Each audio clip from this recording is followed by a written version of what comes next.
Hare Krishna, Dhanyavad Namaskaram, आपकी तबीयत कैसी है? ठीक है? Krishna का कृपा.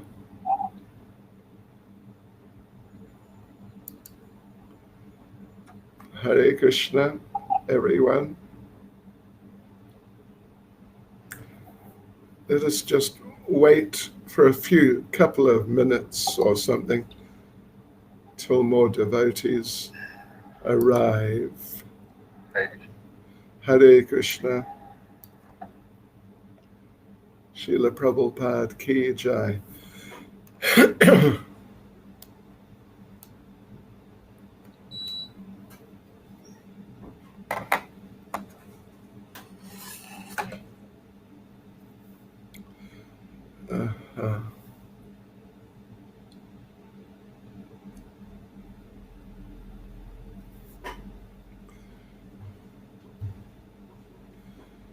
Hare Krishna, Hare Krishna, Krishna Krishna, Hare Hare.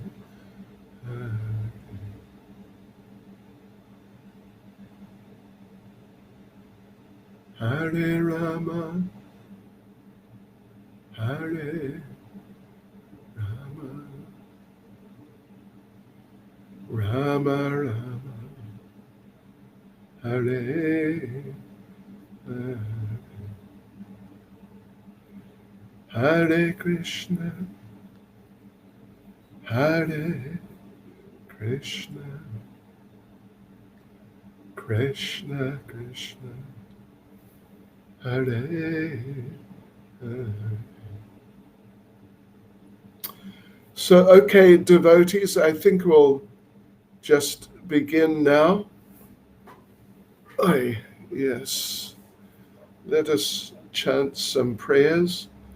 Nama Om Vishnupadaya Krishna Presta Bhutale Srimati Bhaktivedanta Swaminiti Namane Namaste Saraswati Deve Gauravani Pracharne Nirvishesha Shunyavadi Paschatyadesh Sri Krishna Chaitanya Prabhu Nityananda Sri Advaita Gadadha Shivas Adi Gaura Bhaktivedanta Hare Krishna, Krishna Krishna, Hare Hare. Hare Rama, Rama Rama, Hare Hare. Vanchkalpatrudabhyascha kripa sindhubhyevacha. Patitanam pavanebhyo Vaishnavebhyo namo namaha. Srila Prabhupada ki jai. Okay. Narottam Vilas Prabhu. Narottam Vilas Das. Suswagatam. Okay, devotees.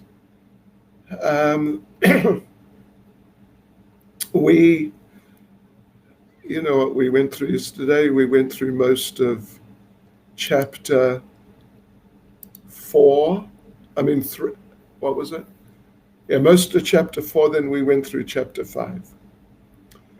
And I went through, I've already been through chapters 6 and 7 to some degree, but I went through them more carefully the last couple of hours. And it seems there's not so much material there. We went through the 4th chapter, particularly Maharaj Ambarish, yesterday a little quicker than I really wanted. But anyway, so the purport is that it's possible that we might finish a little early today. I don't know what you think of that. Yeah, so we'll see how it goes, of course. I mean, it is a bit unpredictable, but I suspect that this may well happen. I hope that'll be okay with all of you. Okay, so let's go into chapter 6, the Descendants. Oh, sorry, that's number 7. The downfall of Sobari Mooney, and other things also. There's definitely other things. But at the end of this chapter, there's a description in some detail about Sobari Mooney and what happened to him and how he got entangled, really. How he got entangled on the material platform. And anyway, we'll get there in a little while and we'll go through it then. So there are, let's see how many, 1, 2, 3, 4, 5, 6 sections here. The first section, it's just verses 1, 2, and 3, the descendants of Maharaj Ambarish. Then the second section is verses 4 to 11, the descendants of Ixvaku, and the story of Vikuchi, which is a kind of somewhat strange but interesting story. Then third section is verse 12 to verse 25, the descendants of Vikuchi, who was the son of Ixvaku, and the story of Puranjaya. Then the fourth section is verse 26 to verse 38, the birth and activities of Mandata, the son of Yuvanashva. And then from 39 till 55 is the story of Sobari Mooney, his marriage to the 50 daughters of Mandata, and the difficulties which arose because of that, for him, for the daughters. And it goes on to verse 55, but actually there are two sections. 39 to 49 is more about the marriage, and then 50 to 55, which is the end of the chapter, is focusing more on his lamentation, his realizations, his lamentation, and then his renunciation. So that's what we'll go through now for the time being. We'll see how long it'll take. I don't know if it's going to take the whole until we take a break at plus or minus 2. Anyway, we'll just see. I suspect it won't, frankly. But anyway, let's just do it. So here we go, devotees. Oh, Narottam Vilas Prabhu, your connection is poor. Anyway, what to do? Such is life. Are you in, where are you? In Mayapur? Oh, in Spain. Oh, my Lord. Hare Krishna. Okay. Anyway, do your best, and we will pray to Krishna. We will do internet prayers for you. So, all right. All right, yes. So, first section, well, let me just say, seeing that it's not likely, I feel at least it's not likely that we're going to, take up our whole session of 2.5 hours. I'd really be extremely surprised, actually. I'm sure. Anyway, we'll see. But because it looks like we're going to have quite a bit of extra time, maybe you can think up some extra questions. And what I can do is that as we go through these 2 chapters step by step, if you want to ask a question on the spot, then I could just answer immediately rather than wait till the end. I mean, try to answer. So that's something you can consider. All right, so here we go then. Chapter 6, verses 1, 2, and 3 is the first section. And it's about the descendants of Maharaj Ambarish. What a personality, Maharaj Ambarish.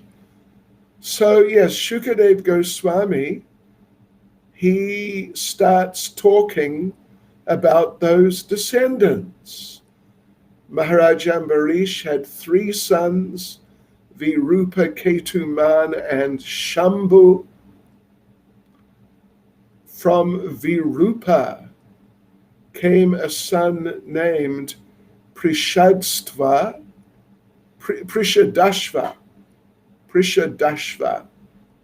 and Prishadashva had a son named Ratitara, who, well, in the purport, Srila Prabhupada makes the point. Yeah, Srila Prabhupada talks about how in Vedic times, sometimes a man was not able to beget children in the womb of his wife. And so there was this practice of calling someone else, another man, sometimes a brother, but sometimes just some other man. So this Ratitara, who was the son of Prishadashva, who was a son of Virupa, who was a son of Maharaj Ambarish, the great Maharaj Ambarish. So one way or another, he was not able to beget children.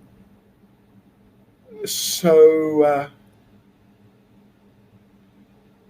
and Prabhupada gives an example to illustrate the principle in the purport of this first verse, that sometimes the woman is compared to an agricultural field. Haribol. And sometimes in an agricultural field, a person, for whatever reason, is not able to grow anything, so they employ someone else to grow food grains in their agricultural field. But because the grains are produced from the land which belongs to the actual owner, and not the person who has actually grown the grains, therefore the grains that come as a result, they are the property of the owner and not the property of the person who does the actual growing, even though they are the person who does the actual growing. And, elsewhere Prabhupada gives a similar example. We were reading in Ishopanishad, what was it? Anyway, just in this week sometime, some number of days, that Srila Prabhupada, to illustrate this point, Srila Prabhupada gave the example of someone who wants to have a building built. So he employs some workers to build the building. And when they finish building the building, they cannot then say that it's their building, because it belongs to the person whose land it is and who has paid them, the workers, and who has also paid for all the construction materials. Obviously, it's a pretty straightforward point. So Prabhupada brought up the same sort of type of subject in that different context.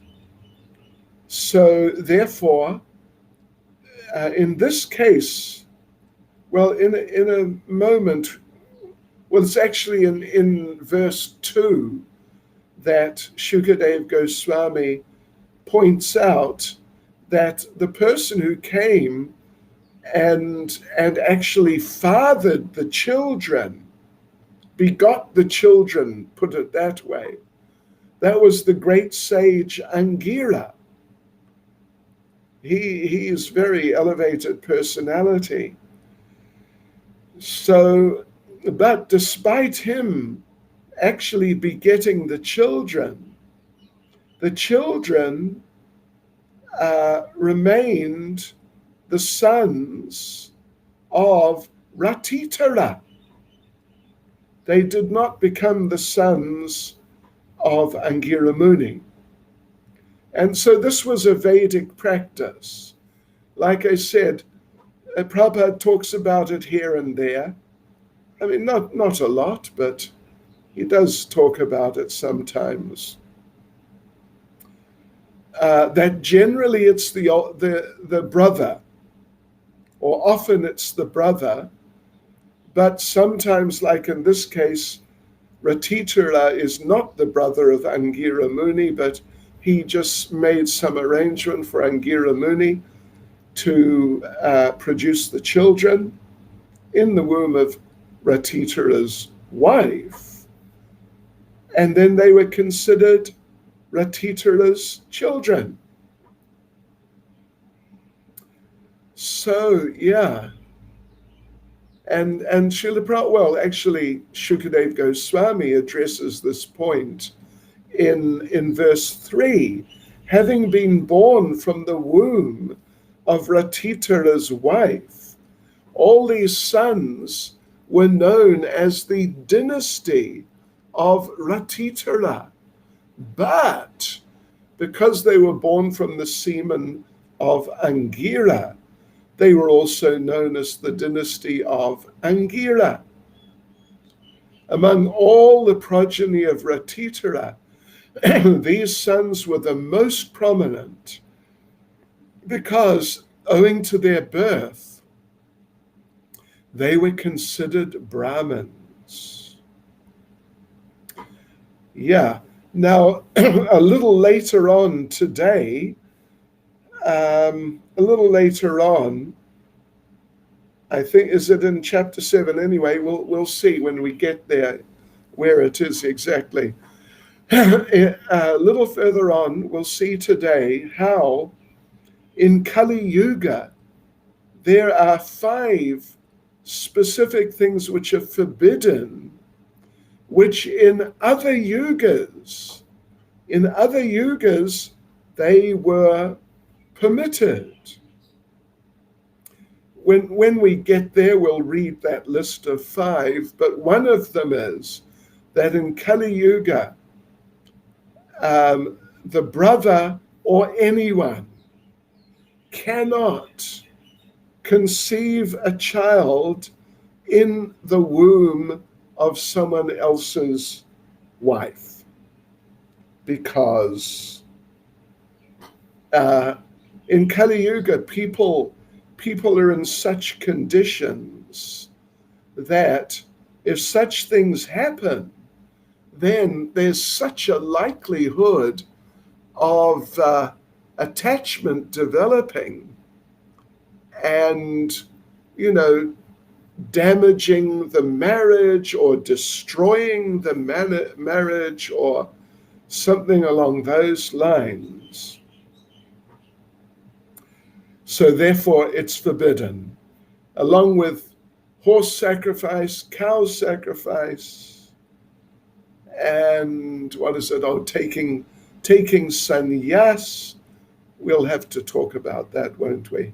When we get there, we'll talk about that a little. And something else. Anyway, we got the list. And we'll get there shortly. All right, so... Oh, okay. But I just verse number 3. You mentioned that among all the progeny of Ratitara, that means apart from Angira, did he have more children also? That's something that...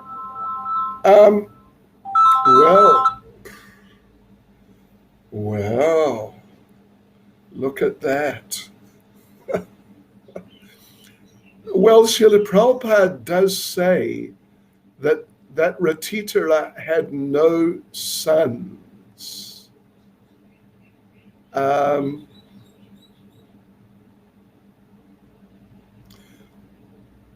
Well, it says among all the progeny, but I'm not aware of there being more information about the progeny and how the progeny came to be. I couldn't say. Maybe in some other Purana or something like that, there's some information about that, but I am not aware. I'm not aware. Sorry about that. Sorry to fail you.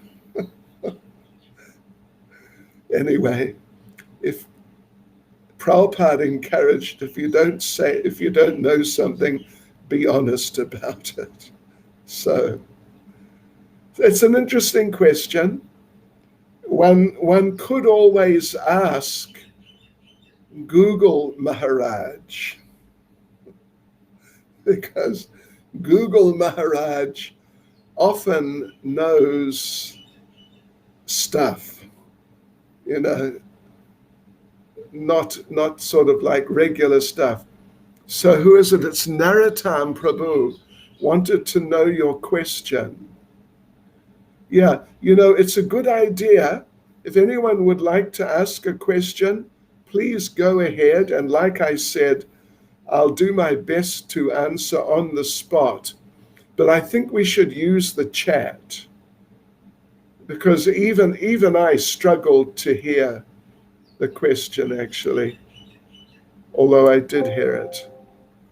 Yeah, so the question, Narottam Vilas Prabhu, was that in verse 3, in the actual verse 3 itself, Shukadev Goswami talks about the progeny of Ratitara. Among all the progeny of Ratitara, these sons were the most prominent.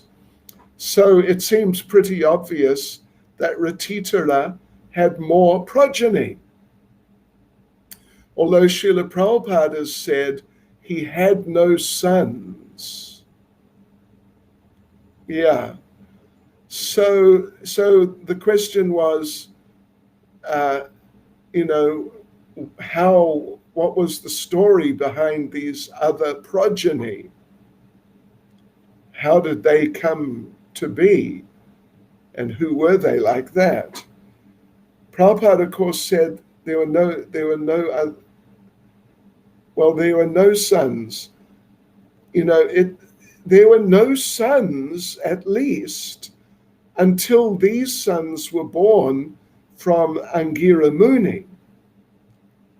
Now, I don't know if there were more sons after and how they came to be, if someone else was called to produce more children, or the other progeny daughters. I don't know. And, you could look, I don't know if you got a copy of the Puranic Encyclopedia. It's a whole big thing. And it's got lots of obscure information about all sorts of people, but including, people who you don't really hear about a lot, like Ratitara. You don't really hear so much. I've not heard anything really about him before, other than when I've read the Bhagavatam. So that was the question, and that was my answer. Okay, Hare Krishna. Let us move on to section 2, verses, wrong mouse, verses 4 to 11, the descendants of Ixvaku. And this is interesting.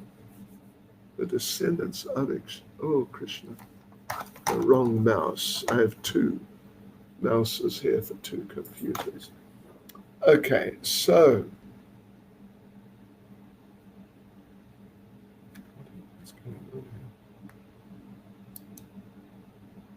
all right. The descendants of Ixvaku and the story of Vikuchi. That's an interesting story. So we already heard that Ixvaku was one of those 10 sons of Manu by Vasvata. We already heard that. But I did mention right back in the first day that the birth of Ixvaku and his sort of position as a son of Manu is really quite unusual. Not just through the normal procedures did he become a son of Manu, although he's definitely counted as a son of Manu. But here we see in verse 4, the son of Manu was Ixvaku when Manu was sneezing. Ixvaku was born from Manu's nostrils. Hare Krishna. We don't have such potency at all. Otherwise, I would warn you, be careful about sneezing. But anyway, you don't need to worry about it. But definitely, cover your face and so on and all that, if or when you sneeze. So when Manu was sneezing, Ixvaku was born from Manu's nostrils. King Ixvaku had 100 sons, of whom Vikuchi, Nimi, and Dandaka Krishna were the most prominent. So let's just read what Prabhupada says in the purport, just to get the picture correct. According to Sridhar Swami, although the Bhagavatam, 9th Canto, Chapter 1, verses 11 and 12, has previously included Ixvaku among the 10 sons begotten by Manu in his wife Shraddha, this was a generalization. It is here specifically explained that Ixvaku was born simply from the sneezing of Manu. Okay.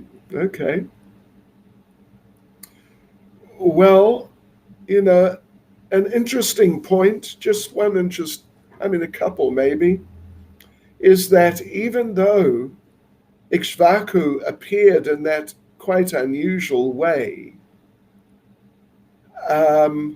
he's still considered the son of Manu.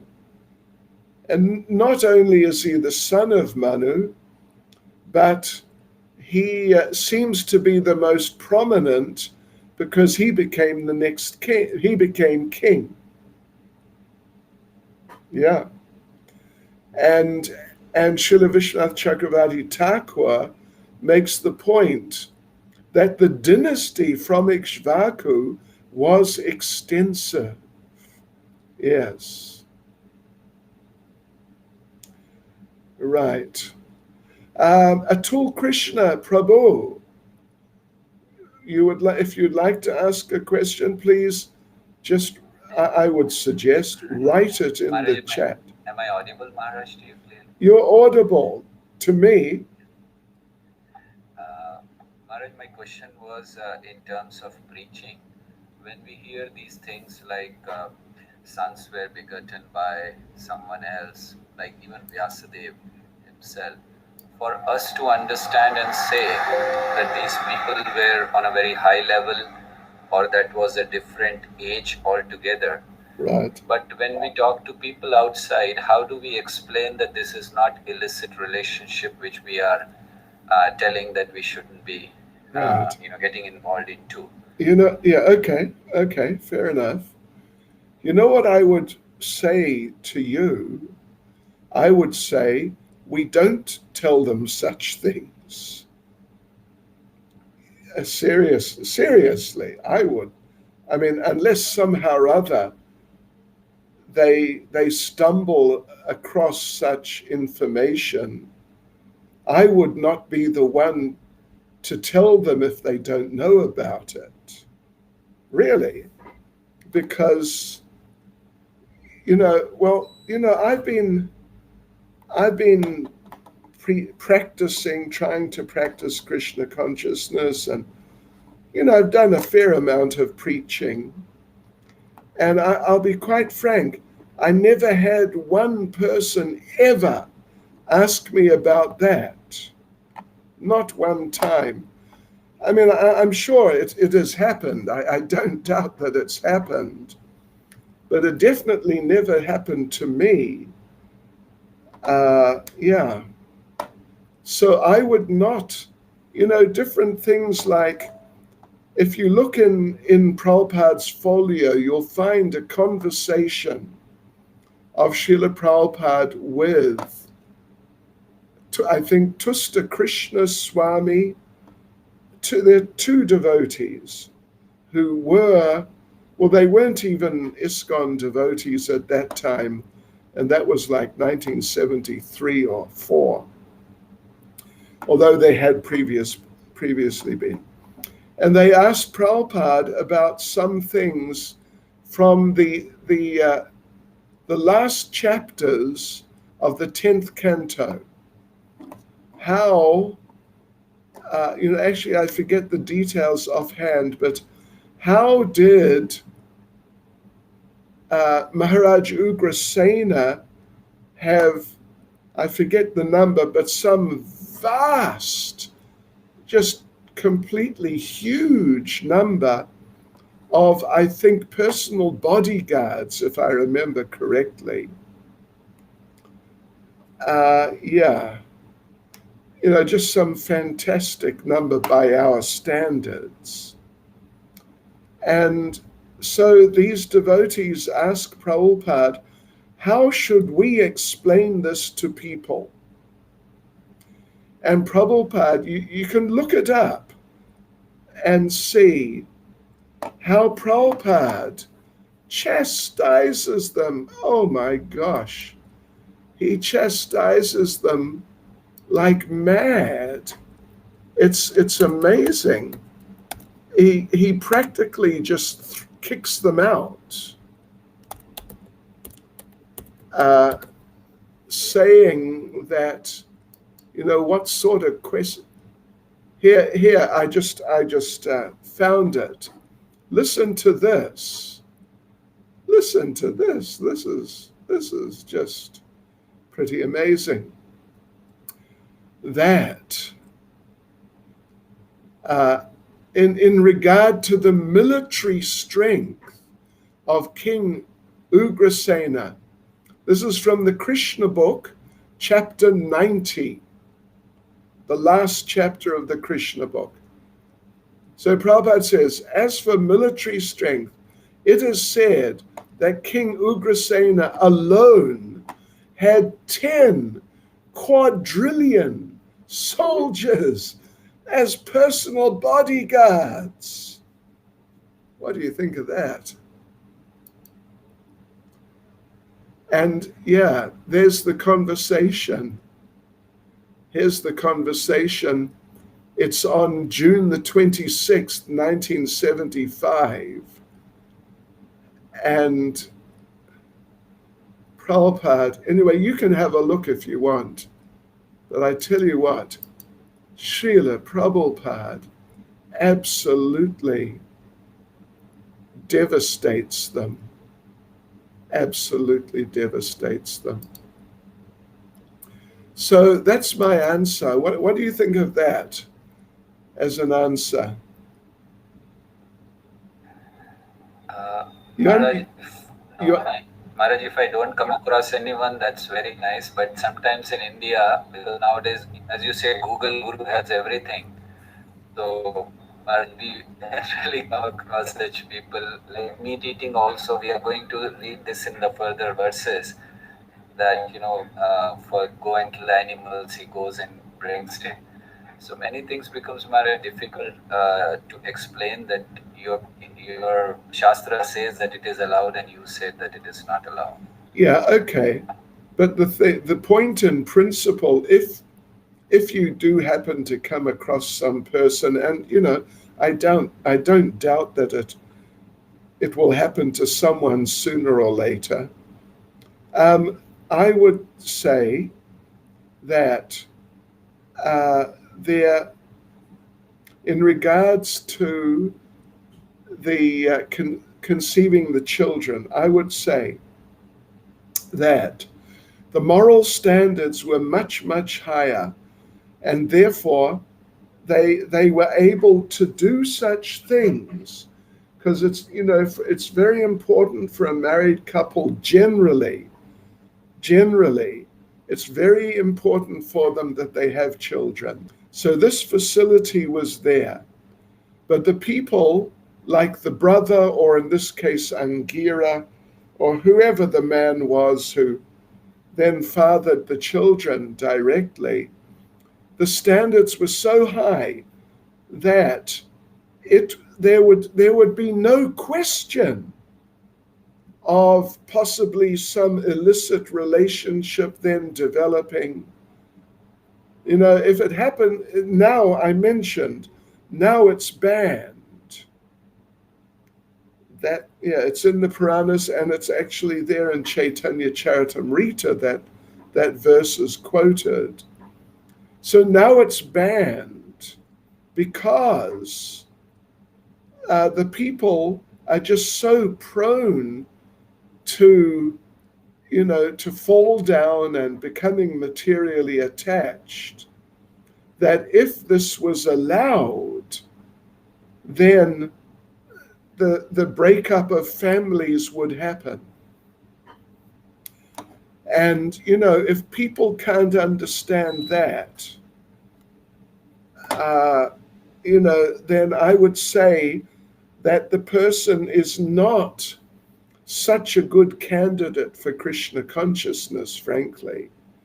They're more like just into facts and figures for the sake of facts and figures, and they're more into fault finding. And then the meat eating, Kshatriyas, the standard was there for Kshatriyas. But they would only eat the meat of animals that they personally killed. They did not go to the butcher's shop down the road or the supermarket and just buy it, as happens now. Yeah, and it was really only the Kshatriyas and to some degree the Sudras. And for the Sudras, well, as we read on, as I assume you're aware, Atul Krishna Prabhu, as we read on, Prabhupada explains for the Sudras how they would get meat if they really wanted it. And for them also, there was no butcher's shop or supermarket with the butchery section like that, because actually the standard generally was much higher. And now, we got no Kshatriyas, pretty much. We've got no real Kshatriyas, pretty much at least, say. Sudras, we've got some Sudras. We have more Malechas than Sudras, actually. There's not a huge number of really qualified Sudras. The vast majority of the population is less than Sudra. But the meat eating was discouraged so much, even for the Sudras, that they would have to personally kill the animal as a sacrifice to Kali Ma. They didn't just go down to the butchery shop. So like this, meat eating was discouraged very, very strongly, even back at those times. And the vast majority of the population was vegetarian most of the time. That's what I'd say. I mean, basically. And if a person doesn't accept that, then I would say they want to eat meat. They're trying to justify their own attraction to eating meat. If that's my opinion. Is that okay for the time being? Yes, Maharaj, thank you very much. So let's carry on, devotees. And if you want to say, ask something or say anything or whatever, just put it in the chat. I've got the chat open. All right, so here we are now in the second section, and here is, we read verse 4 already. So let's move on. Let's see. Yeah, well, there was this, where are we? Just a sec.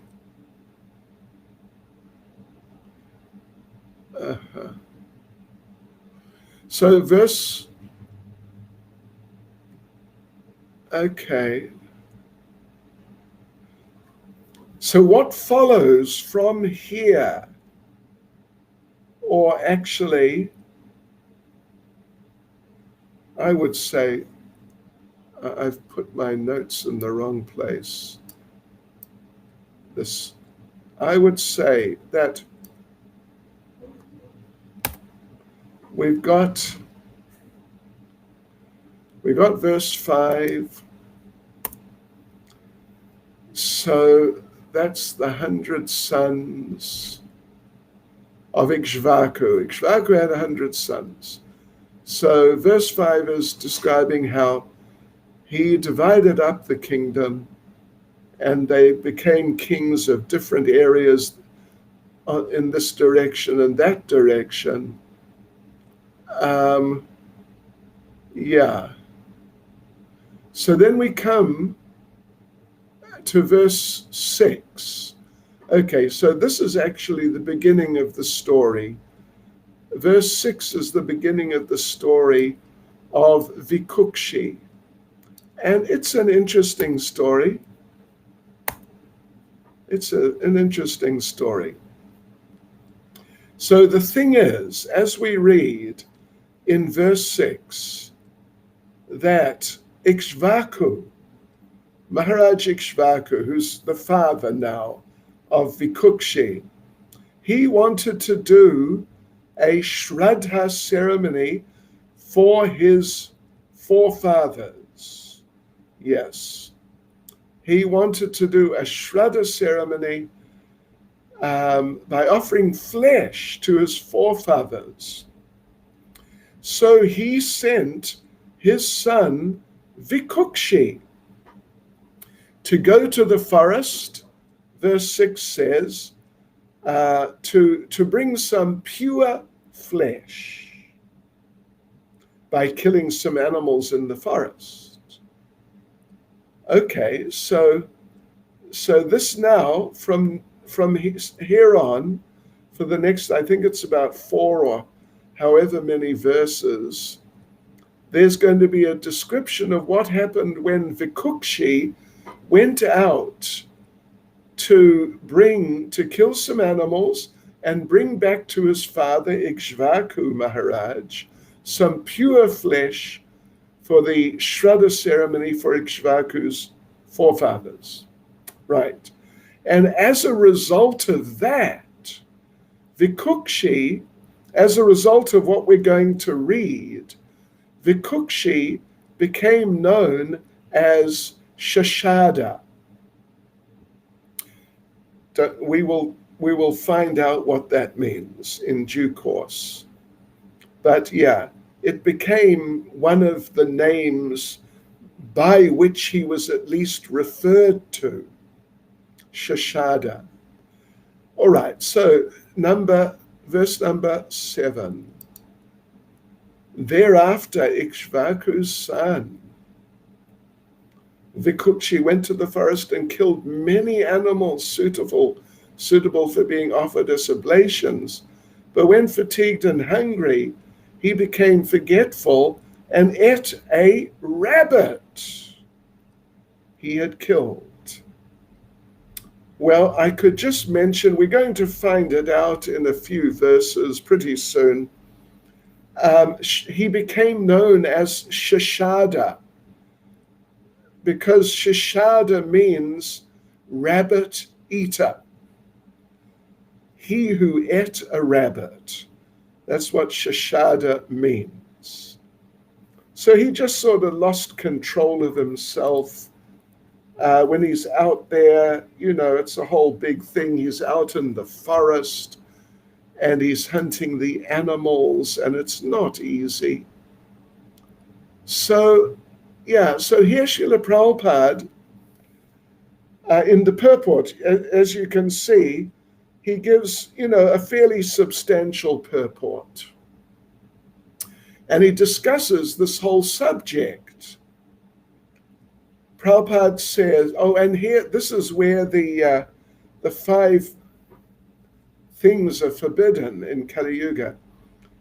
Anyway, we'll get there in a moment.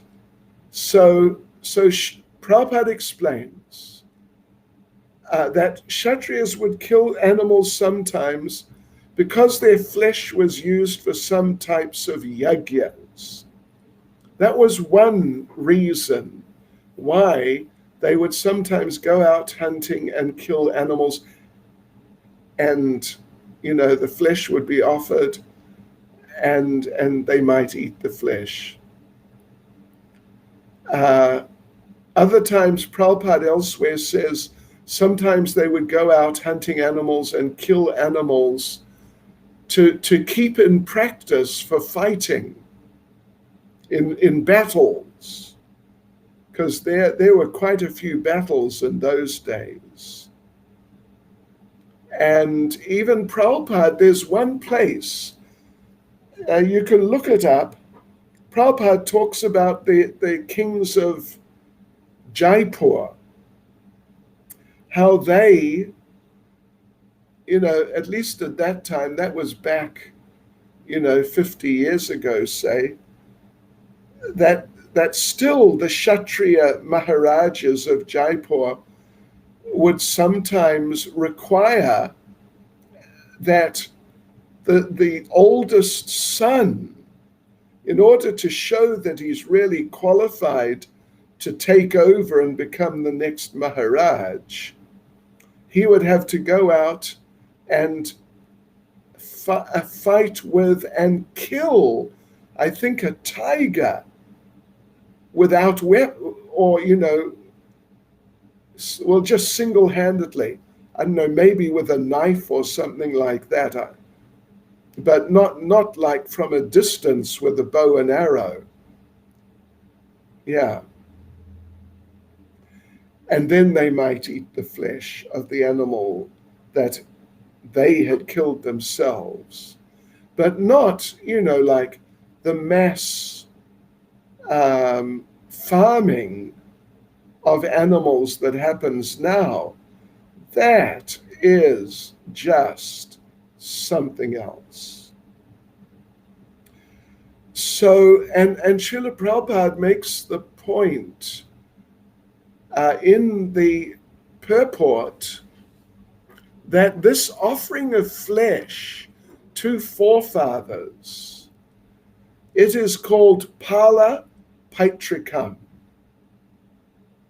Pala Paitrikam. Yeah. But then Srila Prabhupada emphasizes that this is forbidden in this age. And Prabhupada, he quotes this verse. It's from Brahma Vaivarta Purana. It appears, if you've got the Bhagavatam there, I assume you do, I hope you do. It appears in Chaitanya Charitamrita Adi Leela, chapter 17, verse 164. 5 acts are forbidden in Kali Yuga: the offering of a horse in sacrifice, the offering of a cow in sacrifice, the acceptance of the order of Sannyas, the offering of oblations of flesh to the forefathers, and a man's begetting children in his brother's wife. Because people are just too degraded. Just too degraded. Kali Yuga. Kali Yuga is such a disaster. It's incredible. I wanted to just mention something, although Prabhupada doesn't get into it here in any detail, but just mention a little something about the acceptance of sannyas being forbidden in Kali Yuga. Prabhupada talks about this elsewhere, and Prabhupada explains that this is referring to Mayavad sannyas. This is not referring to Vaishnav sannyas. It's Mayavad sannyas.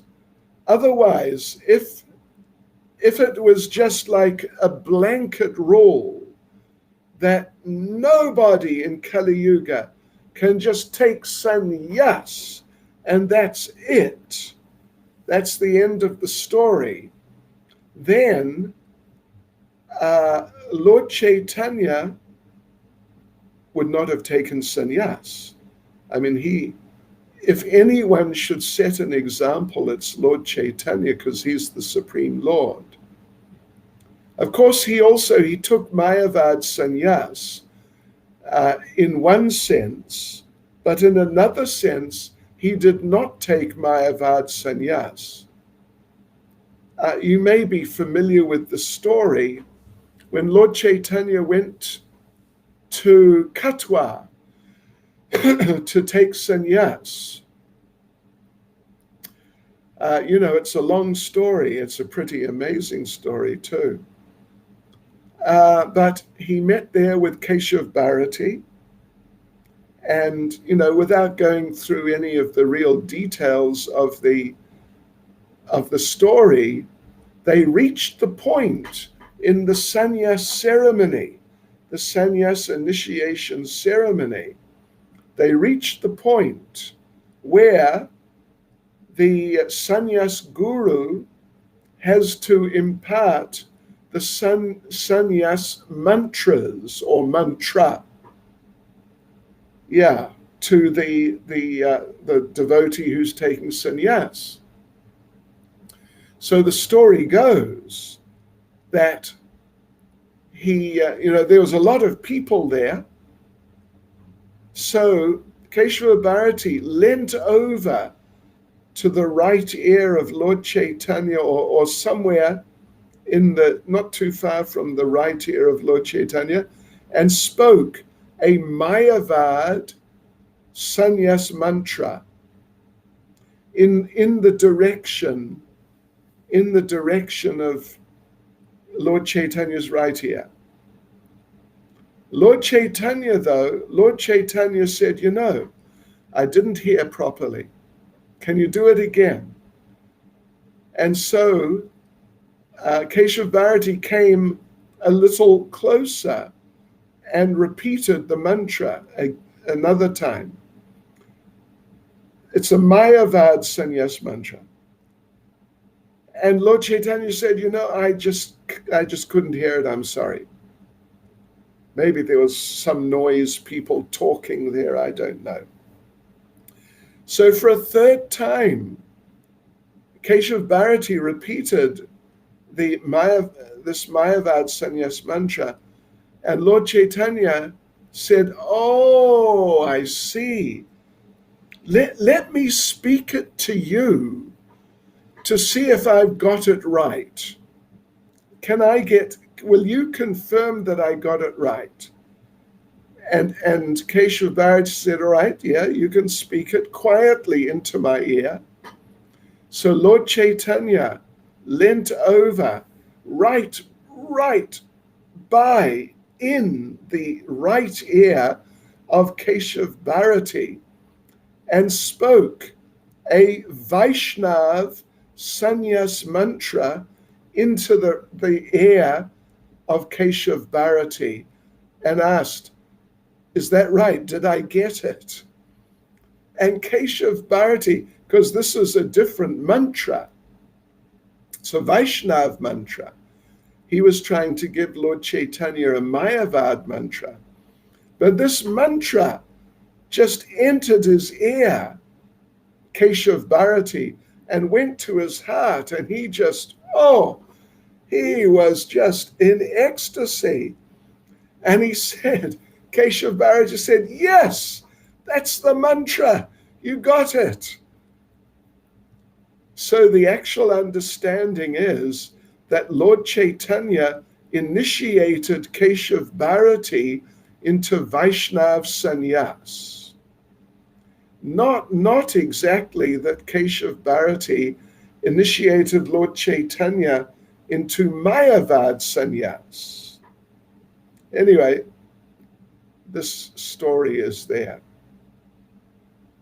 So Lord Chaitanya, ostensibly on the surface, it may look like he took Mayavad sannyas and he was a Mayavadi, but he didn't.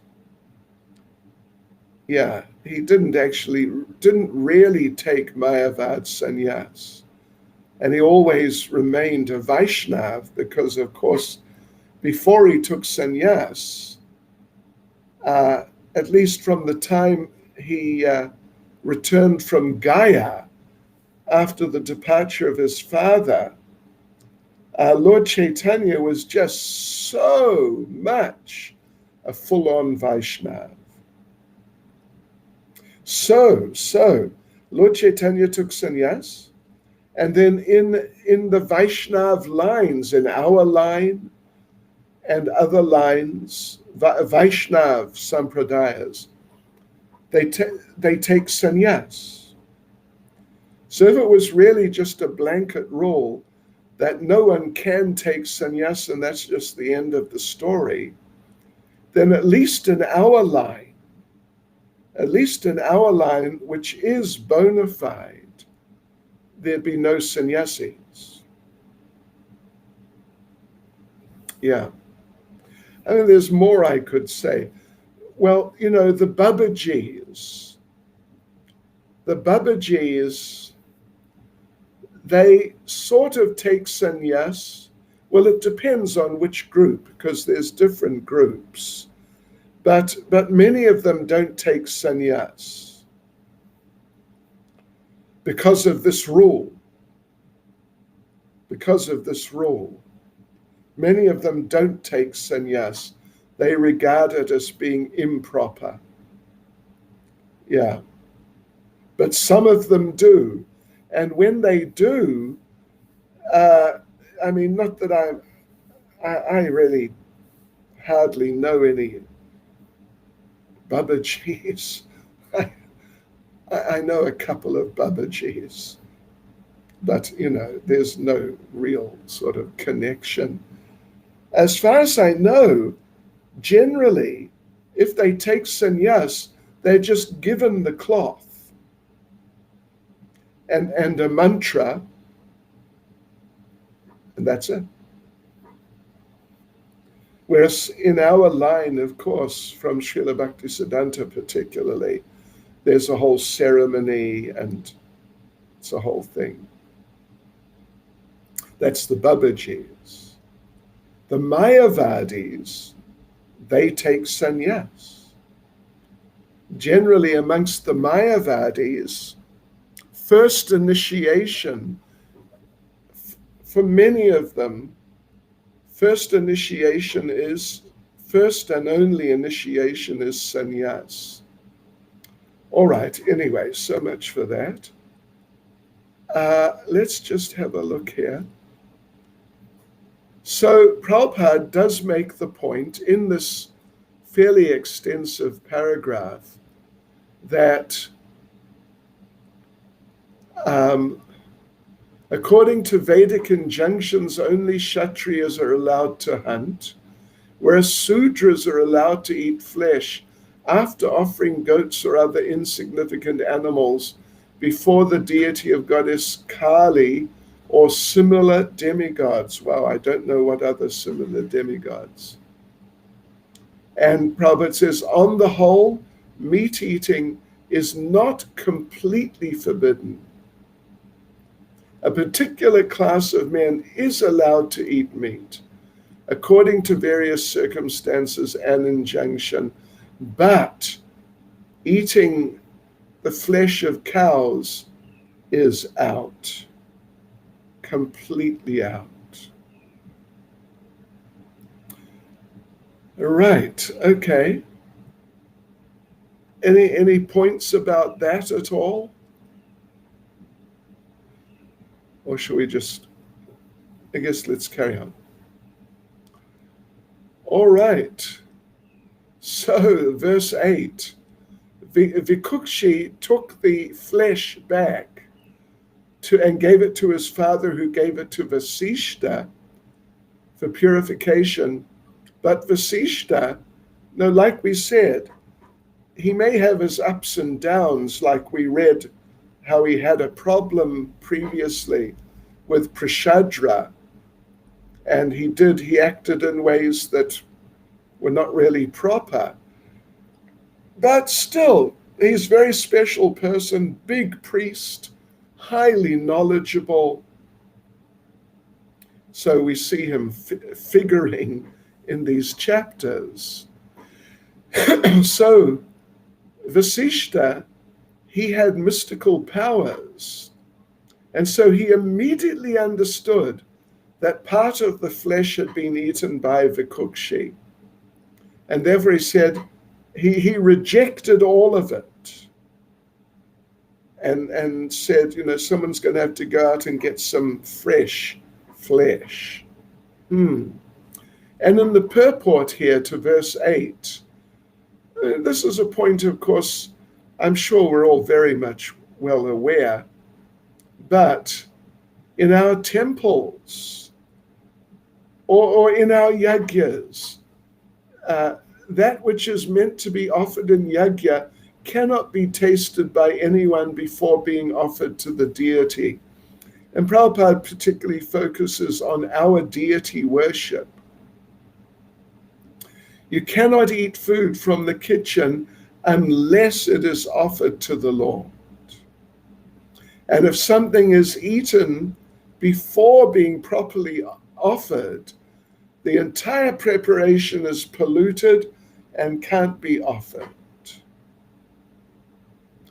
I'm sure you know the story of Srila Bhaktisiddhanta, who at the age of 3, during the summer in India, he found a really nice looking mango sitting on the table in like the living room of Bhaktivinoda Thakur's house. And he just, because the practice of the family, and it was a very common practice, was that the parents would just put fruit out in some, place where everyone could see it, and the children could just help themselves to fruit whenever they liked. So Srila Bhaktisiddhanta, as a child, Bimal Prasad, he helped himself to that mango. Bhaktivinoda Thakur came in, it seems, in the middle of that, and Prabhupada says, mildly chastised Srila Bhaktisiddhanta. And it made such an impact on his heart that Srila Bhaktisiddhanta from that time never ate mango again. People would offer him, and he would say, no, I can't. I am an offender. Prabhupada talks about that. So here, Ananta Gaur Sundar Prabhu. I couldn't understand Babaji's not taking sannyas because sannyas is prohibited. Doesn't prohibition of sannyas automatically mean Babaji Vaishya is also prohibited? There are different groups of Babajis, and they have different standards. And there are different subgroups which have different standards. It's really, and we don't follow the Babajis, obviously. So I'm not advocating that this is like a good standard. I'm just saying that as I'm aware, in some groups, if someone really wants to take sannyas, they're just given a set of clothes. Yeah. And there's no like ceremony or anything like that. Yeah. But in other Gaudiya groups, I mean, I know for a fact, in the Gadadhar line, our line is through Srila Rupa Goswami, Lord Nityananda, and then Srila Rupa Goswami. In the Gadadhar line, they generally don't take sannyas. I mean, not that I'm an expert on what they do, but to my knowledge, they don't take sannyas for this reason. All right, I'm going to carry on.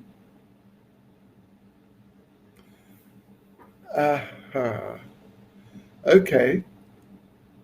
So Vasishta, we're on verse 9 now. Vasishta understood it's contaminated, can't be used.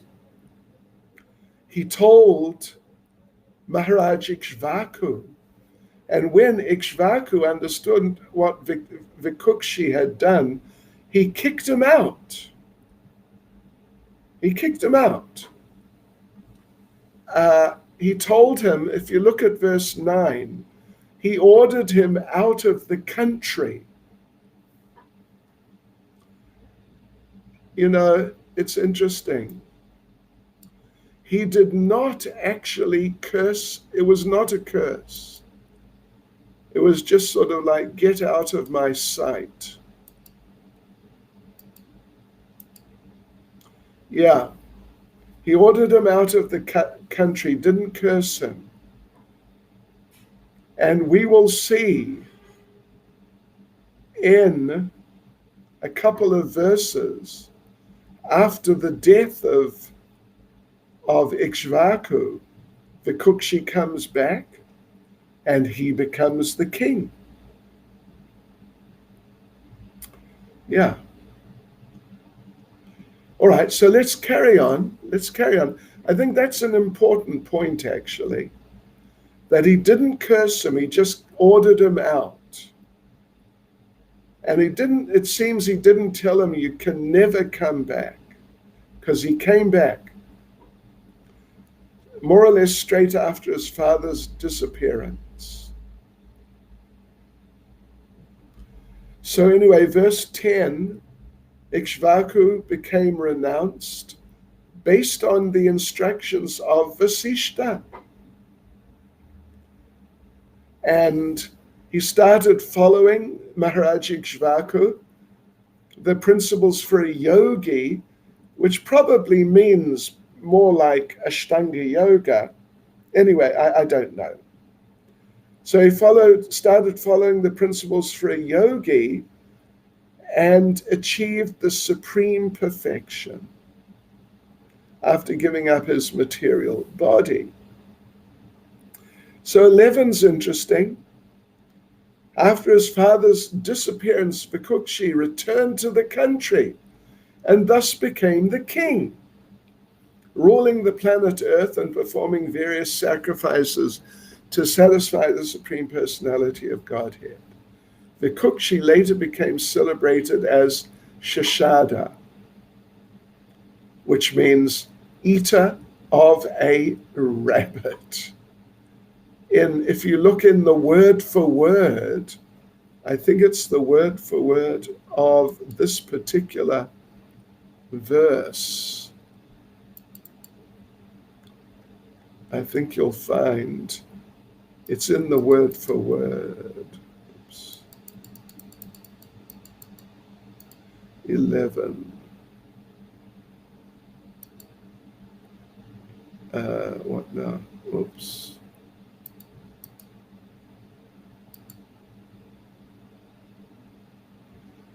Where's verse 11 gone?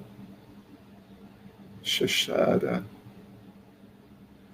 Anyway, in the word for word, for one of the verses, oh, here it is. It's in 11. It's 11. It's the word for word for verse 11. There it says, Shashada means eater of a rabbit. All right. And Srila Jiva Goswami makes an interesting point here, that when Vikuchi was sort of banished, you could say, sent out of the country, he very seriously practiced devotional service. So Jiva Goswami says, by the power of performing worship of the Lord, he overcame the fault of rejecting his father. Anyway, okay. I didn't know about that one.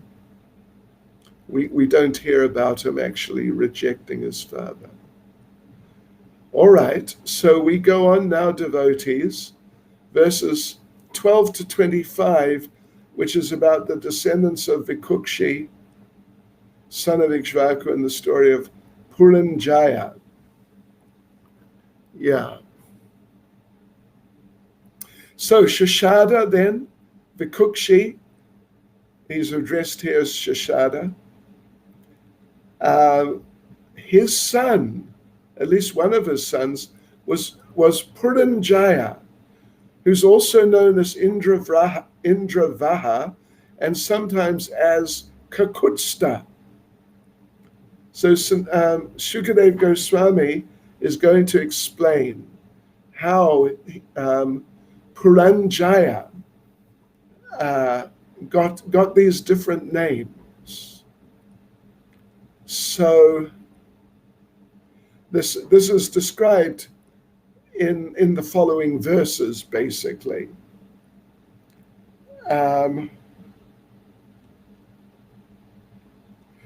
Well, okay, I'll just read Srila Vishwanath Chakravarti Thakur's purport to verse 12.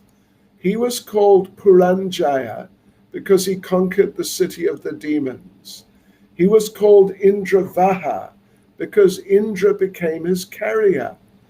He was called Kakutsta because he stood on the back of a buffalo. Now hear how these names arose by his activities. Okay, so now we're going to hear. So, verse 13, there was some huge war between the demigods and demons, and Puranjaya, he was a human, he wasn't a demigod. Well, yeah, not like your typical demigod. The demigods, being defeated, accepted Puranjaya as their assistant and then conquered the demons. Therefore, he's known as Puranjaya, he who conquered the residence of the demons. And, you know, the verse 13 says it was a devastating war. Srila Vishwanath Chakravarti Thakur says, there was a war similar to the destruction of the universe. Similar to the destruction of the universe. Yeah. So during that war, Puranjaya was accepted as an ally by the demigods. Krishna. Okay, 14. Puranjaya agreed to kill all the demons, but only on the condition that Indra would become his carrier. But Indra, out of pride, didn't want to do that. But then the Supreme Lord Vishnu appeared and ordered him. And he became a great bull carrier for Puranjaya.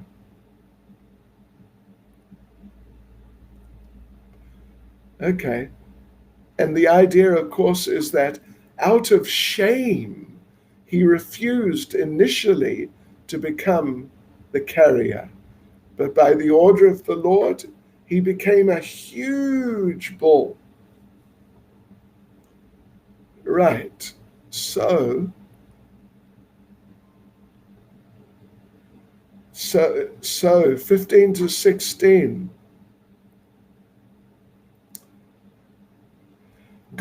He got on the back of Indra, sat on his hump, and then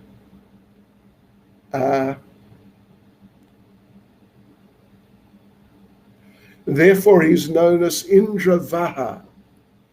And surrounded by the demigods, he attacked the residence of the demons in the west. Right. So he's called, anyway, I think, let's see, Kakutsta, oh no. So yeah, Kakutsta means situated on the hump. Because he sat on the lump, on the, the back of the neck, he's called Katucha. What's it? Kakutcha. Situated on the hump. And he surrounded the city of the demons with the demigods. There was a massive battle. And he killed any demon who was bold enough to come in front of him. Yeah, he just wiped them out, pretty much. Vishwanath Chakravarti Thakur says he killed them all. So many of the demons wouldn't come out, but they ran and hid in their houses. Verse 18. So then 19, after conquering the enemy, Puranjaya gave everything to Indra, who had acted as his bull carrier. He gave everything to Indra, And, well, would you believe, Srila Vishwanath Chakravarti Thakur says, Indra then gave everything back to Puranjaya. Well, yeah, whatever. So now we're going to go through a whole list of descendants. The son of Puranjaya was Anena, his son was Prithu, his son was Vishvagandhi, his son was Chandra, his son was Yuvanashva. You know, if you don't mind, well, let me just have a look here. So, okay, we're coming up to the next section from verse 26 to 38 is about the birth and activities of Mandatta, the son of Yuvanashva. Mandatta is a sort of kind of important person. Let's just see how he came about. So he's the son of Yuvanashva. Well, the son of Puranjaya, who was the son of Vikuchi, who was the son of Ixvaku. So the son of Puranjaya was Anena, his son was Prithu, Prithu's son was Vishvagandhi, his son was Chandra, and Chandra's son was Yuvanashva.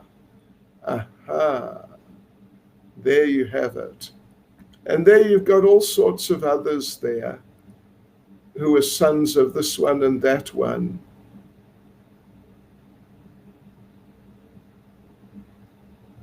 Well, hang on a second. Wait a minute. Wait. There are two Yuvanashvas. This is not the Yuvanashva that we're going to, who Mandatta is the son of.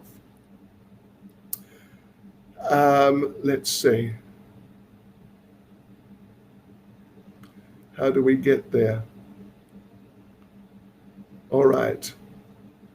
So the first Yuvanashva, his son was Shravasta, his son was Brihadashva, his son was Kuvalayashva, his son was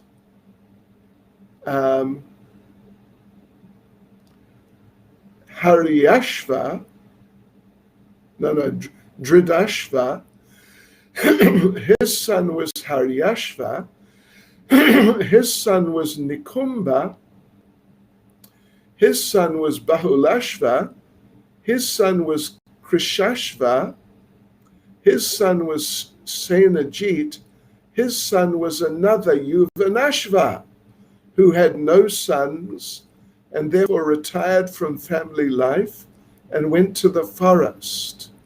So we go on to the next section, verse 26. The verse says, Shukadev Goswami says, although Yuvanashva went into the forest with his, with his 100 sons. Oh my gosh. With his 100 wives. Okay. Yuvanashva, who had no sons, went into the forest as a vanaprastha with his 100 wives, but they're all very morose because there was no son. Yeah, he and his wives, 100 of them, they were all morose because there were no sons.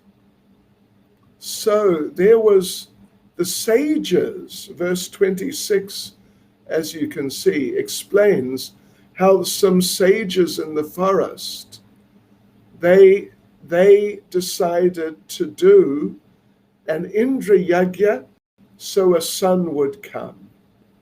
And you know what these Vedic people and these demigod pastimes and previous Yuga pastimes are like. Some of them are just all sorts of extraordinary things happen.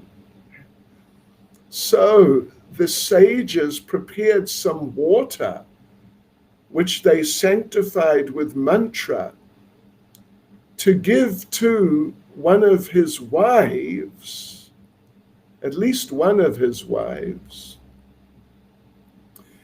And then she would give birth to a son. But that night, he got up. He became thirsty at night, verse 27 says, and he drank that water. Oh, Krishna. Another heavenly planet mishap. Such extraordinary things happen from time to time. Yeah, in the heavenly planets. And it just shows, amongst other things, it shows how fragile life is in the material world. You got to watch out, because you never know what's going to happen next. Just like they say that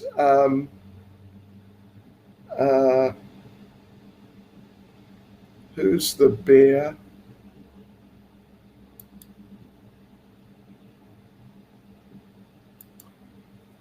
Who is the bear of Lord Ram? Jambavan. Huh? Jambavan. Jambavan, that's the one. Jambavan. As Jambavan was walking along on the way to Lanka, because he's been around for a long time and he's met many avatars and seen many incredible things. So they say that as he was walking along with the other bears and monkeys and a few soldiers, he would sometimes mutter. He would speak to himself. And he would say, "What next? What next? What next?" What are we going to see next? My gosh, what extraordinary thing are we going to see? And sometimes someone else would ask, "What are you saying?" And he would say, No, don't worry. I'm an old bear. I talk to myself sometimes. Because all sorts of things happen. So here's another thing happening. He drank the water sanctified by mantra, by these very powerful Brahmins, really amazing Brahmins, sanctified by mantra, and a son came out, verse 30 says. Well, verse 28,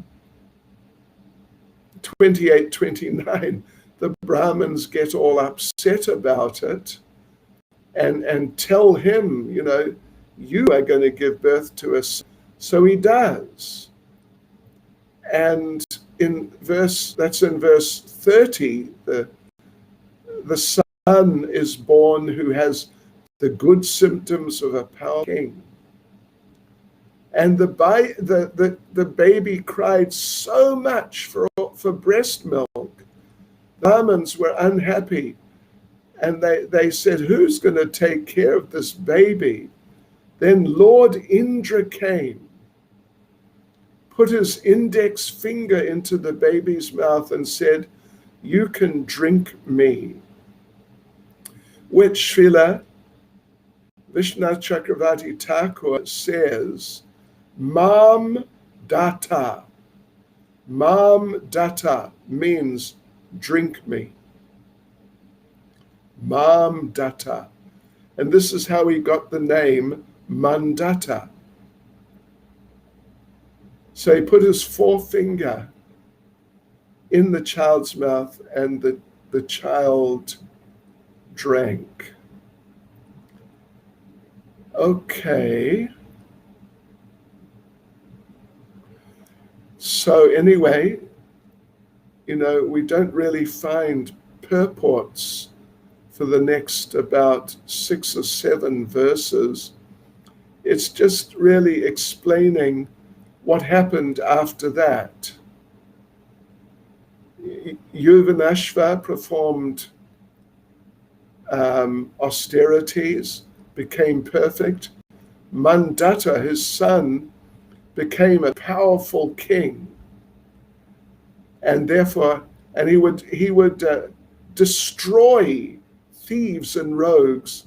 Therefore, he got the name Trashadasyu, given to him by Lord Indra. So he became so powerful, he ruled the 7 islands. So Mandatta, he was really, like we read, very powerful and a great devotee.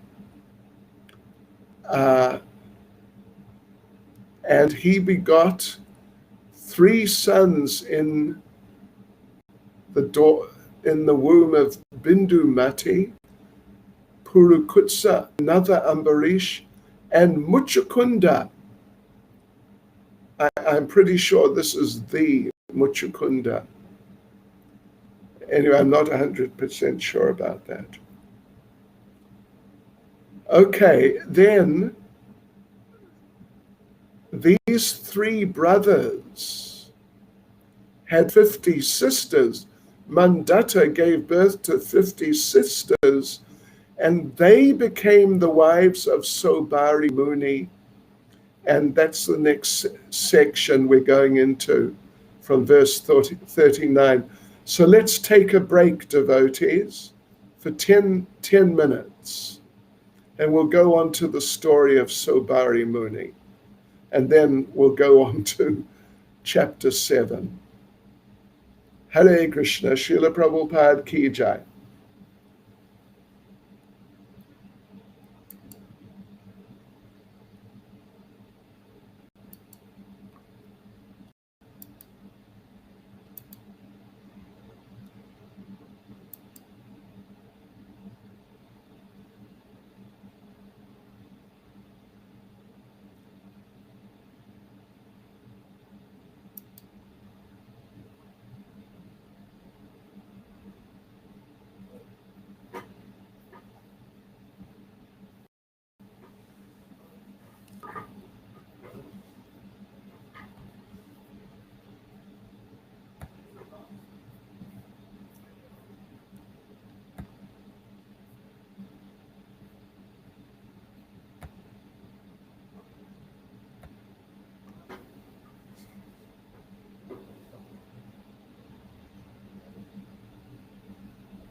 Hare Rama, Rama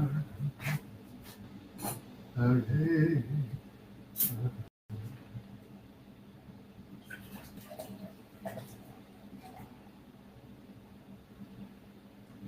Hare Krishna, Hare Krishna, Krishna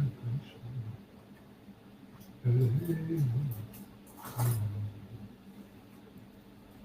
Hare Rama, Hare Rama.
Right.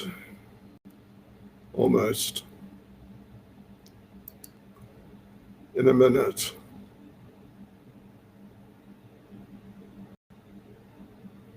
H.P. Swami. Who's H.P. Swami? my humble obeisances, Maharaj. Are you Hanumat Hare Preshaka? Krishna Maharaj. Yeah, that's me. Hare Yeah, Krishna. yeah. My humble obeisances to you.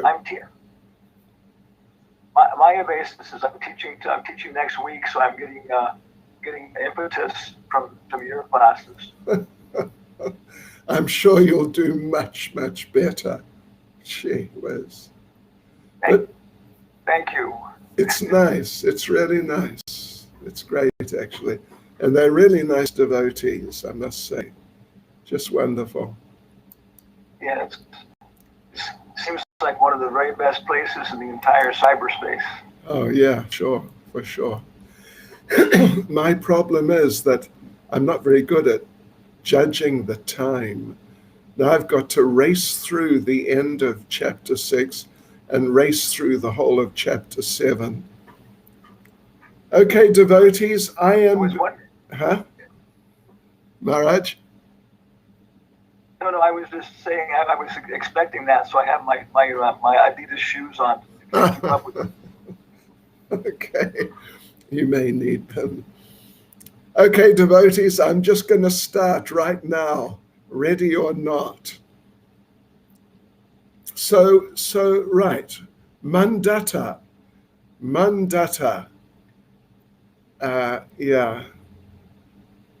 who drank from the finger of Lord Indra. So he had 50 daughters. And anyway, so 39 to 49 is all about Sobari Mooney's marriage with the daughters. So Sobari was living under water in the Yamuna, the transcendental Yamuna River. He was living there, and he happened to see two fish engaged in sex life, and he became attracted to the idea of engaging in sex life. Yeah. Maharaj, your camera is off and we are unable to see you. Oh, my camera is off. It's off. Oh, I'm sorry. Yeah. Excuse me. Yeah, sorry about that. Thank you. Right. Sorry about that. Yeah, so Sobari Mooney, this is what happened. He saw a pair of fish engaged in sexual affairs, and he became attracted to the idea of sex life. So he went to the king. Mandata was the king, and asked for one of his daughters. And Mandata sort of brushed him off, you could say. Brushed him off, yeah. Like, well, he told him, "Oh, Brahman, whichever daughter of mine wants you can have her." And he was an elderly, he was sort of like Chayavana, an elderly man, like really wiped out material body, totally unattractive to any young woman. And he understood. Sobari understood. This king is just, he doesn't want to help me. So Sobari,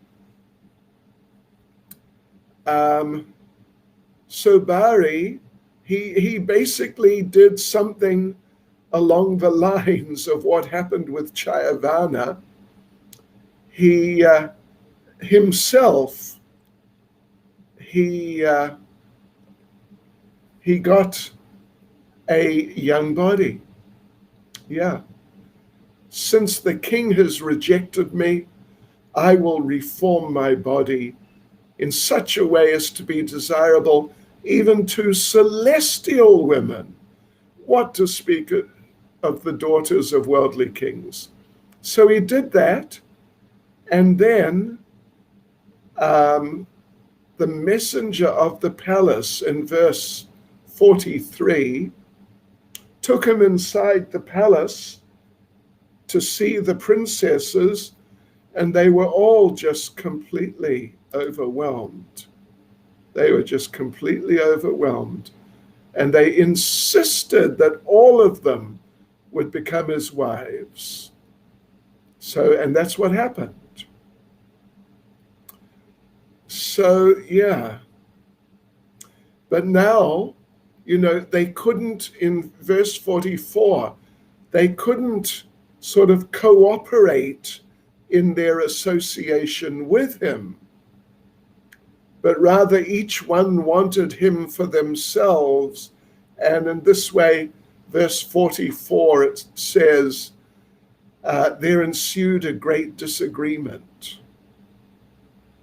So then 45, 46, he chanted mantras, and through his austerities, he created an opulent home with so much amazing facility.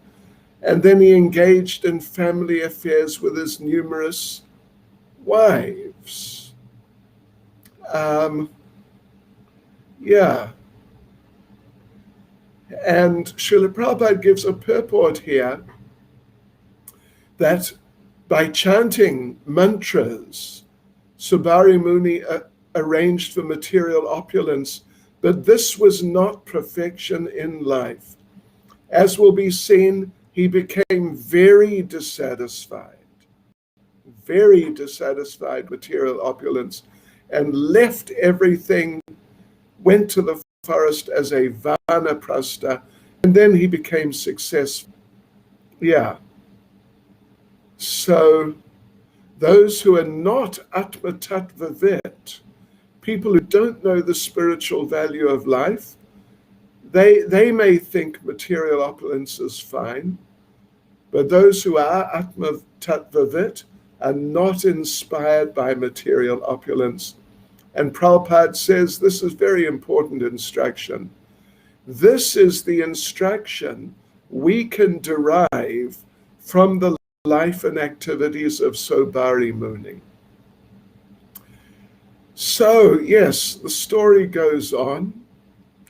47, Mandata saw the opulence of Sobari Mooney, and he gave up his feelings of prestige through being emperor. Sobari Mooney, even though he enjoyed lots of sense gratification, he wasn't satisfied. That's verse 48. And then in 49, one day, he was wondering, how did I fall down? How did I get bewildered like this? So much that I could be affected by seeing the sexual affairs of fish.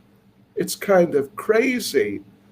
So Srila Prabhupada mentions the story. It's in the Krishna book in the 10th canto, of how Sobari Mooney offended Garuda. Yeah. He actually cursed Garuda. Garuda came to eat fish.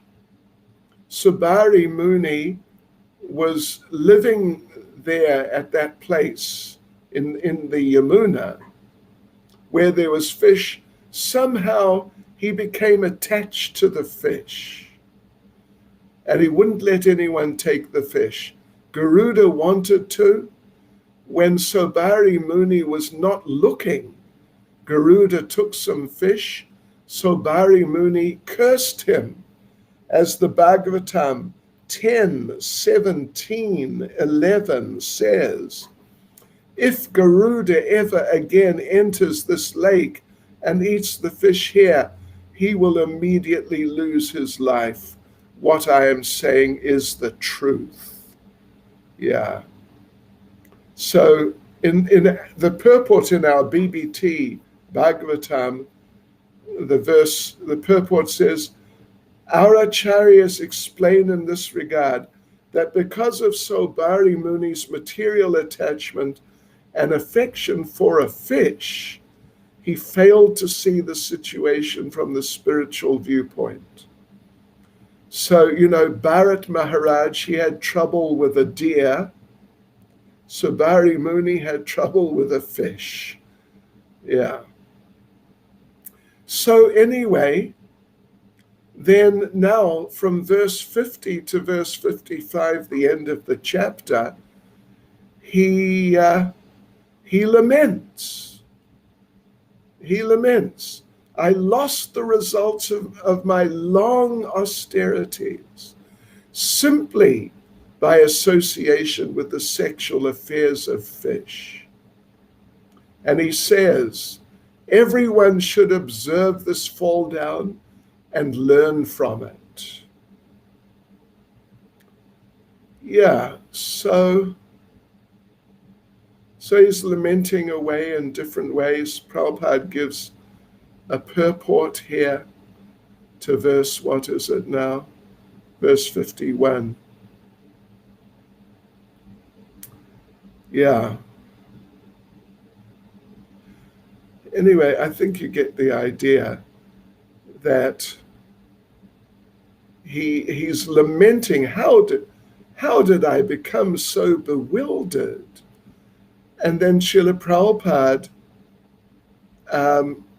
says that in order to help such bewildered people, the Krishna consciousness movement has created many centers just to create devotees, so that when people associate with the members of our centers, they'll automatically become uninterested in material affairs. By gradually associating with the members of the Krishna consciousness movement, these people are already becoming elevated. All right. Okay, so he has many realizations, as we can see, 52, 53, 54. So in 54, he takes vanaprastha. His wives go with him. They go into the forest. he performs severe austerities, and he engages in devotional service. And his wives, they also went back to Godhead by his spiritual power.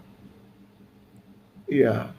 And Prabhupada makes the point, if a woman is fortunate enough to get a suitable husband who's spiritually advanced, and if she always engages in his service, she gets the same benefit as her husband.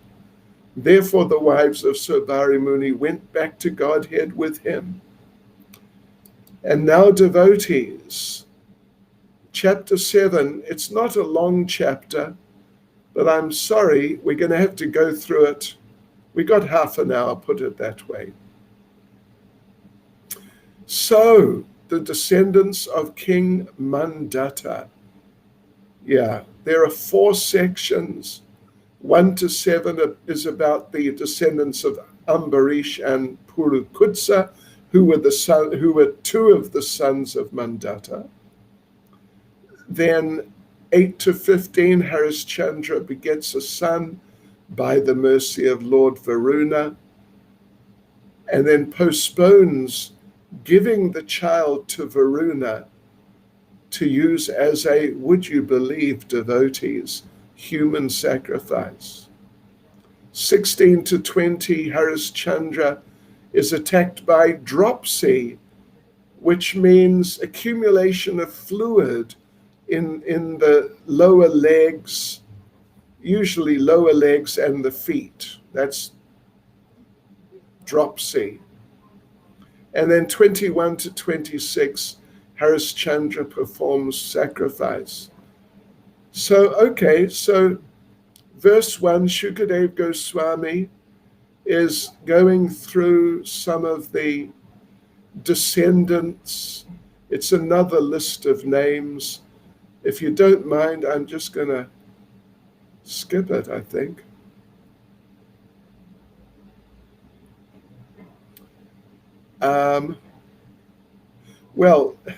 Okay, I'm going to skip it, but I'm going to read verse 3, that in Rasatala, Purukutsa, being empowered by Lord Vishnu, was able to kill all the Gandharvas who deserved to be killed.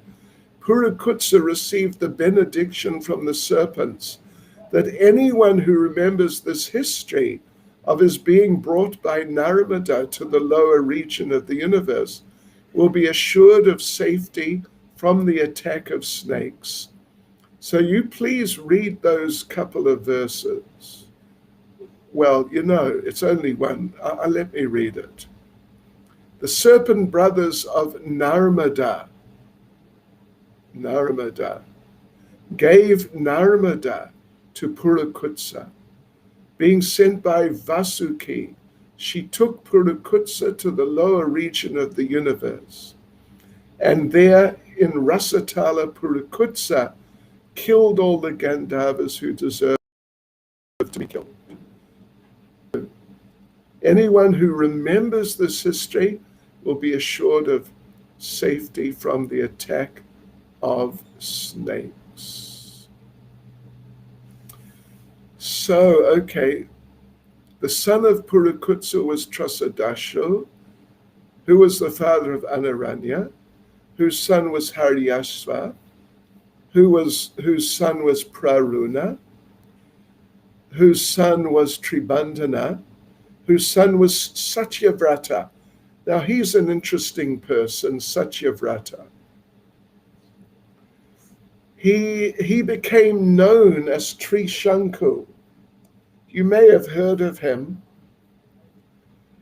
He was a real character. He was just a real character, actually.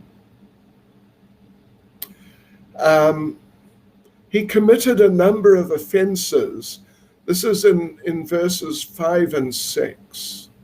Satyavrata, known as Trishanku, kidnapped the daughter of a Brahmin when she was being married. The ceremony had not finished, and according to the strict rules and regulations.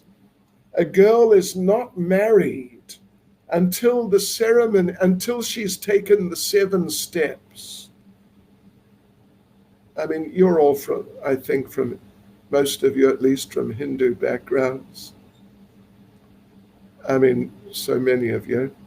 You know what the 7 steps are, I'm sure. Until the 7 steps are taken, she is not married. So he grabbed her just before the 7th step. So he felt it was okay, but others did not think it was okay. So yeah, then his father cursed him to become a Chandala because of that. Tribandana cursed him. Then, by the influence of Vishvamitra, he went to the higher planetary system, the heavenly planets, in his ordinary material body. But because of the power of the demigods, he fell back down. Nonetheless, by the power of Vishvamitra, he did not fall all the way down. Even today, he can still be seen hanging in the sky, head downward. Hare Krishna. Okay.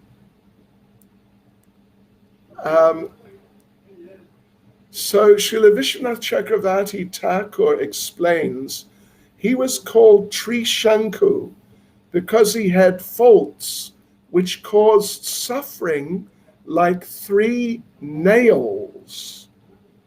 Nails that, you bang into wood. And a nail is a shanku. So he had these faults which caused suffering like 3 nails. This is explained in Harivamsa. So I looked in Harivamsa, and there's an interesting explanation why Vishvamitra wanted to help him and tried to help him. He really tried to help him, is because there was a drought in the universe, and Vishvamitra was away doing austerities, and his family was literally starving, to the point that Vishvamitra's wife was going to sell one of their sons to exchange the son for 100 cows. But Trishanku got him released and then started providing food for the family. And because of that, Vishvamitra was very favorably inclined generally to Trishanku. So his son was Harishchandra.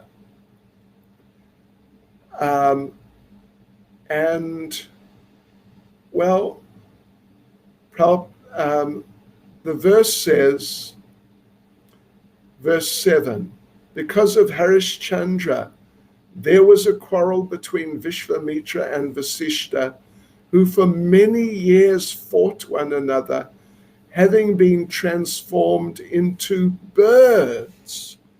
Hare Krishna. What happens sometimes in those heavenly planets? It's really bizarre. So,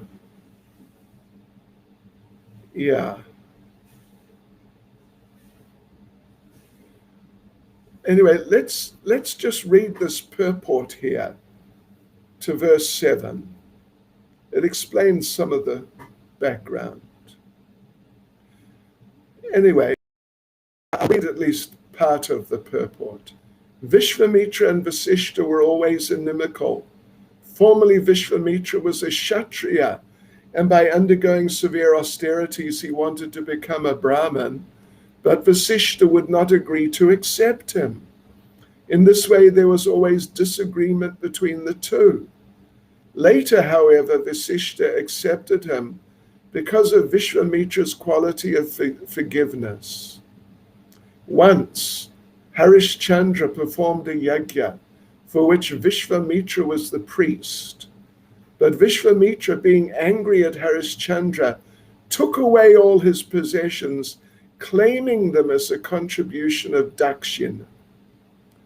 Vasishta, however, did not like this, and therefore a fight arose between Vasishta and Vishvamitra.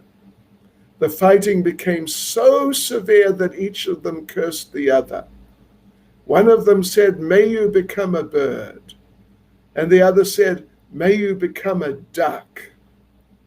Well, duck, as I understand, it was more like a crane, a long-legged, semi-aquatic bird with a long beak like Bakasura, that sort of type of bird.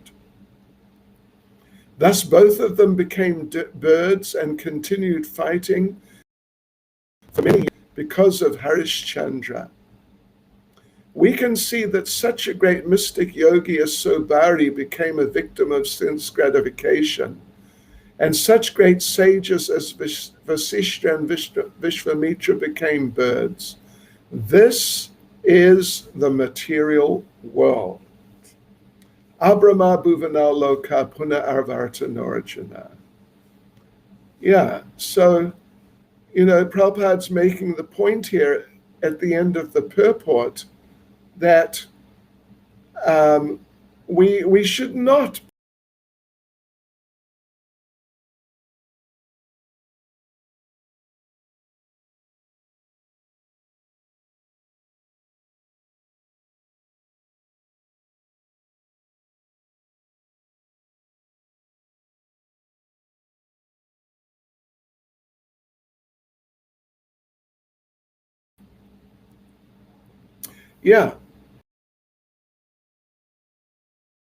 to 15.